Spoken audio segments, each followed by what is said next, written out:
دابا هاد العملية طبقتها في الصباح بكري ان شاء الله قبل ما يجي النحل، باش غير يجي النحل تكون عملية تلقيح ان شاء الله.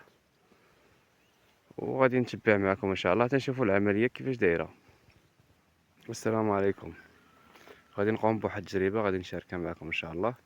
هادي غنديرها هكا تجربة ان شاء الله. غنديرو واحد تلقيح ما بين فورتين وبلاك ديامو.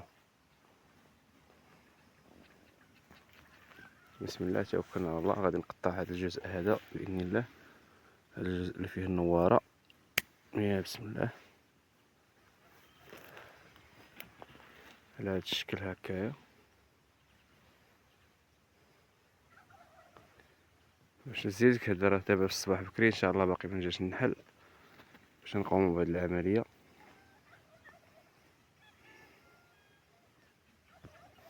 بعد ما قطعنا الاغصان الزهريه من شجره البرقوق فورتين باش نقوموا بعمليه التلقيح. هذه غنديرها معكم الاخوان غير تجربه.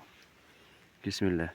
هذا الكوب اللي عمرته بالطين والماء، وغادي نحط فيه هاد الغصن ديال الملقح، وهذا غادي نحط فيه الغصن. كلهم غندير لهم نفس العمليه. هاد الطين الاخوان درتو باش يعطيني الملقح مده طويله ديال التلقيح، باش ما يكونش جفاف في الزهور.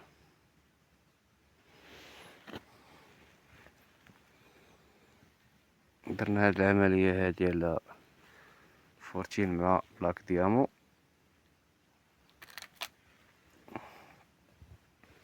نحيت عندي واحد الشجيرات عندهم الملقح بعيد عليهم بزاف، وانا قلت غندير هاد العمليه باش نقوم بهاد التجربه. غنمشي نطبقهم مع الشجر ونكمل معكم ان شاء الله كيفاش العمليه نطبقوها ان شاء الله. هذا غصن ديال فورتين باش غادي يتلقح مع، غادي نحطو في الشجره باش يتلقح مع بلاك ديامو. درنا ليه شويه ديال الطين مع الماء باش يبقى محافظ على الرطوبه ديالو ما ينشفش بسرعه، وغادي نعلقوه هنا في الشجره ان شاء الله على هاد الطريقه هادي باذن الله. هادي غير تجربه درناها ان شاء الله ونشوفوا النتيجه بحال هكا. ها هو الملقح، ها هو الملقح هنا. غيجي دابا ان شاء الله النحل، غتكون العمليه ديال التلقيح.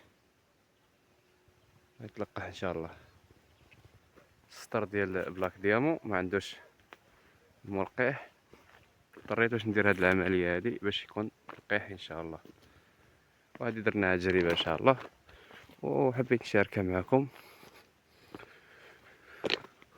ونشوفوا النتيجه جميع ان شاء الله. ها وحده هنايا الملقح ها هو.